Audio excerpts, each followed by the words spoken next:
Good morning, everybody. Hope you're all doing well today. Right in here, boy. Now kind of getting up on about slow morning for me this morning here. So, what is there to talk about now? Excuse the noise. I get ready to make some breakfast. It's coconut oil, some eggs, some avocado, a bit of fat. I try not to eat too much carbs these days because my stomach kind of playing the ass. So, condolences to all the families that are affected by the shooting in Florida. Right. So, of course, the instant reaction is everybody's knees jerk, and now it becomes a political agenda. It's becoming left versus right, and all this other stuff. So, like I said, I don't normally talk politics, but I like to talk about things that make sense from time to time. So, of course, everybody wants to attack guns. Well, not everybody. You have pro-gun and you have anti-gun people, right? I personally am pro-gun. I had never actually even shot a weapon prior to joining the Marines. And I enjoy it. I have quite a few. And I live in California. So people want to get on all the time that, oh, California's a communist state. You can have guns, blah, blah, blah. All this kind of nonsense. I have a fair share myself. And I like to go shooting and thing all the time. So with that being said, of course, people want to now differentiate between types of weapons. So people talking about, there's no reason for people to have AR-15s or whatever the case might be. Keep in mind, and this is my opinion, right? The lethality of a gun is not necessarily determined by its capacity or the type of round or the size of the round or whatever the case might be, right? So AR-15 actually shoots a real small bullet. It travels very fast.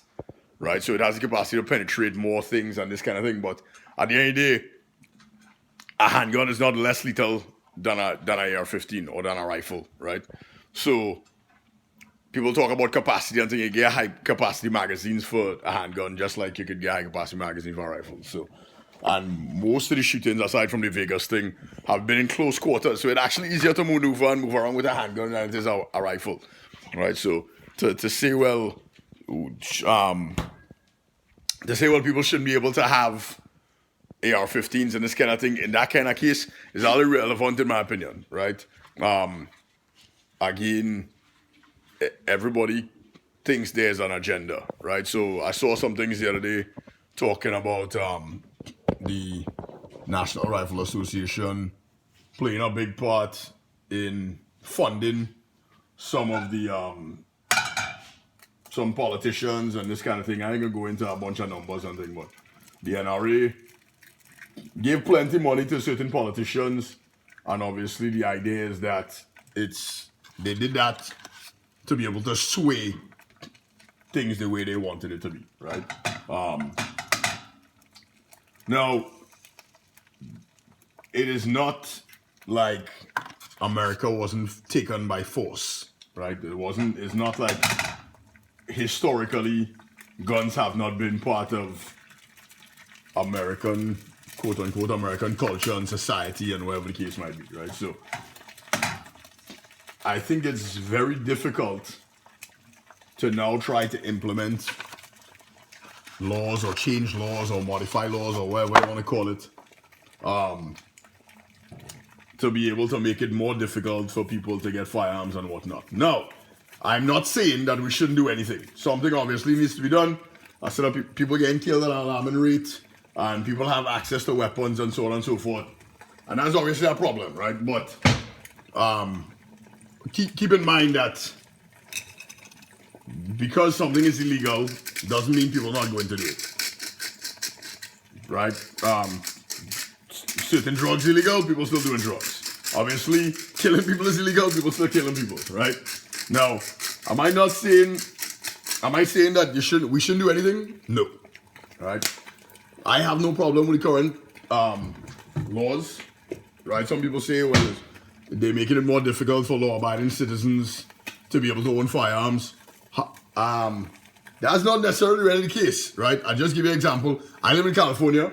Obviously, it's rather difficult to have certain weapons, and there are plenty of restrictions and that kind of thing that guns here in California. But if you're a law-abiding citizen, then you can have some patience. Like California have a 10-day waiting period to be able to pick up a firearm, right? You have to have firearm safety card, and if it's a handgun, you have to have handgun safety certificate or whatever you want to call it. And also, they have to do a background check. You have to pay a DROS fee, right? Which is how much ever, based on the gun. You have to pay taxes and whatever the case is. And then you have to wait 10 business days, right, before the purchase of the gun to the point where you're going to pick up the gun. So, that's, aside from states where you can't have guns altogether, that's a fairly strict criteria to be able to own guns. Now, with all that being said, I just told you I still have guns. I have quite a few, right? I'm not going to sit here and port my business, right?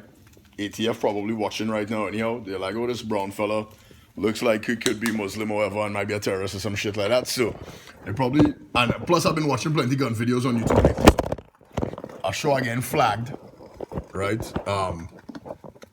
But at the end of the day, it's really not that hard, right? To do it from a legal standpoint. So, people who get it on and saying, oh, they infringing on my Second Amendment rights and all this other kind of thing. I live in California, and most gun people hate California. They call it California and whatever the case might be because of the strict gun laws and that kind of thing. Nobody really infringing on my rights. Granted, I can't walk around the street with AR-15 slung on the side like you can do in Texas and Missouri and wherever else, right? But at the same time, I don't really need to do that either, right? I don't have to do that to prove a point. I have to do that to be like, oh, look at me, I have guns and all this other kind of thing, right? And there's a big part of the veteran community that finds that to be absolutely necessary. The fellas who walk around with the EDC and the paracord bracelets and the patch hats and that kind of thing, yo, them fellas cool. I have friends that do that too. I am just not one of those guys, right? The veteran community loves, some of us love letting people know that they're veterans, and that's fine. Thank you for your service.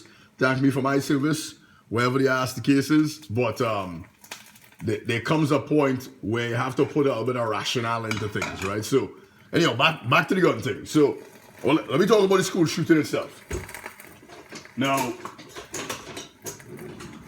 I'm making some eggs here, so I gotta bear with me a second. Now, there has been obviously numerous school shootings in the last, let me say, 3 decades, right? One of the most famous ones being Columbine. And I obviously have not been in the school system for quite some time, but what changes are being made in the school system to try to prevent this, right? Okay, schools are gun-free zones already. We know this. And that has not prevented terrible things from happening. People going and murdering us to teachers and kids and whatever the case might be, right? So that obviously is not working, right? So now, granted, remember, I already said that I don't disagree with the fact that gun laws could probably stand to change to make it more difficult for certain individuals, right? Now, supposedly, the FBI got tipped that this kid was crazy, or whatever the case was, went out, he bought a bunch of guns, and of course people saying, oh, the FBI mess up. I don't understand who it is calling the FBI. I don't have the FBI on speed dial. If I see somebody walking in the street that I feel looks kind of crazy, that I can just call the FBI and be like, hey, this fella looks a little mad. I don't think he should be able to buy a gun. You all need to come and do something more with this guy. So, without delving into like government affairs and that kind of nonsense too much, something could definitely change. I don't see why maybe every state could have a 10-day waiting period or whatever the case might be, but at the end of the day, bad people still going to do bad things based on whatever their capability is, whatever their capacity is, right? Whether you empower them to do so or not. Now back to the schools. So I see plenty of people suggesting that maybe we should put retired police or veterans at schools, armed, trained individuals that are armed to protect students and teachers or whatever the case might be, right? So I don't think that's a bad idea, but with that being said, there still needs to be a vetting process, and again, this is just my opinion. There still needs to be a vetting process to select those individuals, right? There still needs to be some kind of thing put into place to where you can still, because guess what? some veterans fucking crazy. You understand? I have good friends that have PTSD and all this other kind of thing. So there's nothing to say. Plus, we've seen veterans attack good people as well, right? The attack that was in Texas, I think it was a while ago, where Army veteran killed the police and whatever the case is, the whole Black Lives Matter thing. We'll talk about that next time. Not all veterans are all there, right? So they may not necessarily be the best candidates to be in a school, right? Or retired police officers. I mean, depending on how old they are, this kind of thing. Yes, they might be trained, but at the same time, their reaction time may not be the same. Their capacity, their physical capacity might not be the same. So there needs to be a process. If that is the route that we go into today, there needs to be a process. Not to mention, nobody go around and work for free. People say, yeah, they'll happily volunteer and so on and so forth. But when you're volunteering for something, right, that takes time. So, I mean, if you're retired, I guess you're collecting a pension, or whatever the case might be. Most veterans, however, still in school, still have to find a job, still have to work, still have to support their family, pay a mortgage, pay rent, whatever the case might be. So, nobody necessarily going to work for free. So, maybe that's not the best course of action. So, what we have next? What's the next option? We can say, okay, arm the teachers. Some states doing that now, right? I saw a video the other day. Teacher lift his shirt, bam, 3-4 of them, to include a head of security, was carrying 45 ACP pistols. Cool, great, that's fine. Now, you run into a couple different issues there, right? Because, one, if you look at the way kids are these days, call it a generational issue, call it what you want. If you look at the way kids are these days, they're very rambunctious and they like to revolt, obviously, right? So, what says that a disgruntled student in the classroom is not now going to attack the teacher, disarm him, and then inflict damage or worse on some of the students in class, right? What training does that teacher have to prevent that, right? They're teacher, they're not necessarily law enforcement, they're not military, they're not any of those things, right? So they may not be able to perform in that capacity if they themselves are attacked, right? Aside from the fact that your state of mind when you're carrying a weapon, it should be a little bit different, right? We teach a self-defense class in my studio, and I have some very, very good buddies of mine that come in. High Horse Little is a self-defense and firearms instructor. Jody Martinez was a military police infantryman, martial arts instructor trainer. Charles Mantis is a Muay Thai boxing coach. So all these gentlemen have been in very aggressive situations and had to defend themselves or somebody else at some point in time, right? Now, with that, you have to have a mindset. You have to have a mentality that you have to be willing to act and accept the consequences of your actions, right? So, one of the things that I think most people don't think about is that if somebody attacks you and you have the capacity to defend yourself, because that's what it should be, right?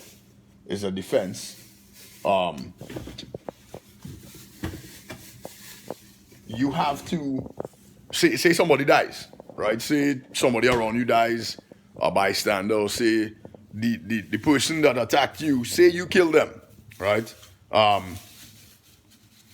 People are quick to say, well, it's them or me. I say that all the time. I say if somebody attacks me, I will, and it's them or me, it's going to be them, right? So I train jiu-jitsu, Muay Thai, all this other stuff. Like I say, I have guns, and it's very easy to say that if somebody attacks me, then I will take them out, right? But you have to be willing to deal with those consequences. You have to be willing to deal with the fact and live with the fact that you took a life, right? Most good men that I know that have had to do so, they're not necessarily the same, right? And I don't think the average citizen is very well prepared to have to cope with that, to have to deal with the fact that they took a life, right? So it's easier said than done. At the end of the day, I'm grateful that I've never had to do so, and I hope that I never have to do so. But at the end of the day, that has to be something that you're prepared for. So putting people in that scenario, teachers, right, may not be the best move, right? I think, and again, my stupid opinion, that it needs to start by making people more situationally aware, right? Because if you look around you today, most people, like you are right now, probably looking at your phone and are completely oblivious to what's going on around you. So I think that's where it needs to start, right? It starts by making children, teachers, all those people in that environment more situationally aware to their surroundings. And it's not just a one-time thing. It shouldn't have to be to where something bad happens and now, everybody wants to do something about it. Right? That's why we train. You prepare for the worst and hope for the best at the end of the day. So, I think that action needs to be taken to be able to empower people to be first more situationally aware, be aware of the surroundings, be aware of how people are being treated, right? Because most people will tell you there's always signs, there's always telltale signs that will kind of hint or that will give some kind of indicator that somebody's going to do something, right? Something bad, that is, right? Profilers, law enforcement, they will always tell you. They read body language. You look at the person's actions. Now you can look at somebody's social media, kind of figure out where their head is. If they have the capacity to hurt somebody, they always say people watching you, right? So they're looking at what you're looking at on YouTube and we're searching for on the internet and this kind of thing. So there's typically a pattern. And in most scenarios, unfortunately, those patterns are being ignored, right? Try not to eat too much salt. I don't watch my sodium. But for the most part, most people don't pay attention to what the ass is going on around them, right? People don't pay attention. They're engrossed in everything else, talking to people, looking at their phone. The phone is a killer. Let me tell you, this blasted thing that I'm making this video on right now is killing people, right? And we have become so engrossed by it and so into social media and videos and YouTube and everything else that we don't pay attention to what the hell is going on around us, right? So I think it needs to start there, right? I think a conscious effort needs to be made to be able to go into schools and explain to students and teachers and faculty and staff what to look for, right? And how to make themselves what we call hard targets, right? And then also, I don't know if they still do this in school. You used to have a hall pass. You used to have, in Trinidad, we had prefects, right? We had students that were chosen by the faculty to kind of have a little bit more pull, I guess you could say, in the school to kind of help police everybody, right? To keep things in check. I don't think they do that. I don't even know if they ever did that in the States, but they have you have the manpower, you have the people, right? Somebody's sitting down in the office right now in a school doing nothing, probably on YouTube, probably on Facebook, doing some stupidness, but that same person could be roving the hallways. That same person could be going and checking the parking lot to make sure nobody out there doing something they're not supposed to be doing, right? That same person could be going and making sure all the doors are locked to the classrooms during class times. These are all real simple actions that could be taken to be able to make the school a harder target, right? So the point that people can't just walk in and just shoot up the fucking place. So, I mean, that's just my 2 cents on the whole thing. Feel free to comment, drop your opinion below. Again, keep in mind, I'm not saying that we shouldn't have stricter gun laws, right? Do what we need to do because something has to change, right? The definition of insanity is doing the same thing over and over and expecting a different result. Obviously, if nothing changes, the same kind of shit going to continue to happen. People going to get killed. Lives are going to be lost. Families going to be affected, right? My dog here begging.